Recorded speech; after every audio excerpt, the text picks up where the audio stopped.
good advice here after the Sheppey accident. It's amazing if you are on a motorway as a passenger and you just look around. The stuff that people are doing in their cars, lipstick, take 4 or 5 car lengths, Matt. You're nowhere near 4 or 5. Looking at a book What, you're going to have 3?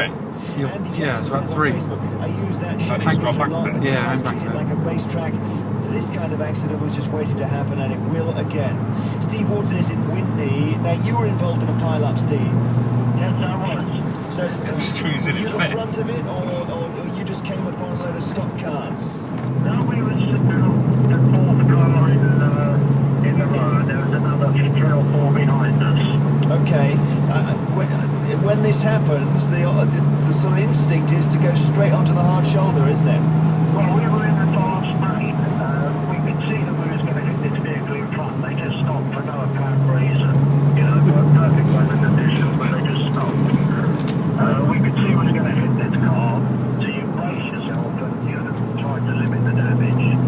But I think even more frightening was once you sort of stopped and you're okay, it's a screeching behind you and you think, oh Christ, what's going to happen now? Well, that's right, because you can control the distance ahead of you, but if there's a truck turning into you behind or a big van or something, then you're Does this thing get sound as well? I don't know. So what time is that you go Rajiv as we're going along listening to Radio 2 and going around the track? Oh, that's lucky. So what, did people die in this pile-up or not? No, I think everyone walked away, but all the just the vehicles were damaged. And did you learn anything that you now do differently as a driver? Probably keep back a bit. Keep a It's bit a hip to the head, isn't it? Thanks for your call, Steve. Okay. Take care, bye. Bye-bye. Jules Holland. You can see how you've messed this up there. Radio 2. We return with a new series of my favourite music. Marvellous. Aretha Franklin. I'm just getting into sync now, Ross. Early with from Columbia. Rose on the line when she has 1500 revs. and in the company of some fantastic guests, including from Ocean Colour. speed are we doing? Wallace Band, Steve. Are we actually doing things? Okay, I thought we were going quicker than that. And next up, we welcome a rising star of country music, Casey Musgraves.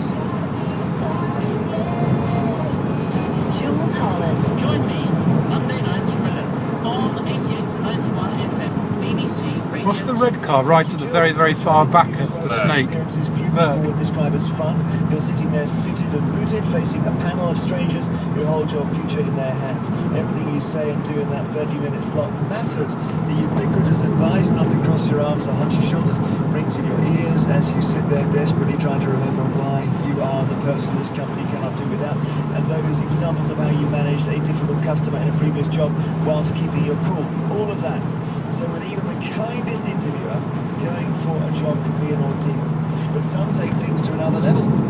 21-year-old Alan Bacon from Cardiff recently turned up for an interview to His work line with is Branch of absolutely Paris. perfect, isn't it? Alan meets Just- to be asked to he knows dance to exactly a where the daft car punk needs to song be. and watch his fellow interviewees do the same. And he told BBC News what happened. Well, I and 9 other job applicants were taken to a back room and we will, after some short introductions, we were made to dance with each other as part of the job process. It started off as a cheap club bar image on the board of 2 people dancing, and they said, guess what we're going to make you do now? Dance. And the general feeling in the room was, oh, is this a joke? They're just messing with this, it's all fine. You know, it was really impressive because we all wanted the job. Got to Forest yet? Like myself. No. That Have we is done a just lap? No. On the surface, I had to look positive and smile. The next one's that Westway one, which is the house, isn't it, on the left? And not just for me, but there was an older gentleman there as well who was telling us before the job when he started that he'd been made redundant from a past job of 20 years, and he's just had a child. He really needed the job, and watching him dance to rap music was just sad. He must have done a lap. The minute he started making someone dance, before asking them any questions, they just wash away any sense of professionality that they had or any dignity.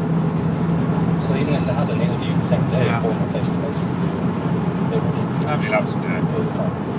He said about 4 or 5, didn't he? So there we are. Alan Bacon It's gotta encourages get us to big down apologise. a bit. They say the dance segment of the interview was a mistake and was not part of its official recruitment processes. Have you ever had to do a job interview that was especially humiliating? What do they start, solve a Rubik Cube to secure Do the they have job. touring And cars your here? I think listeners they do, will don't have they? every right if they're offering a job to ask you to do something silly outside your comfort zone. 0500 288 291, this is email boring. via bbc.co.uk, or you can find us on Facebook and Twitter. And we're joined by Tony Goodwin, who is Chief Executive of the global recruitment firm Entel International. Is this unusual, Tony? I think it is, you know. People are always trying to spice up interviews and try There's to do keys something that big quirky.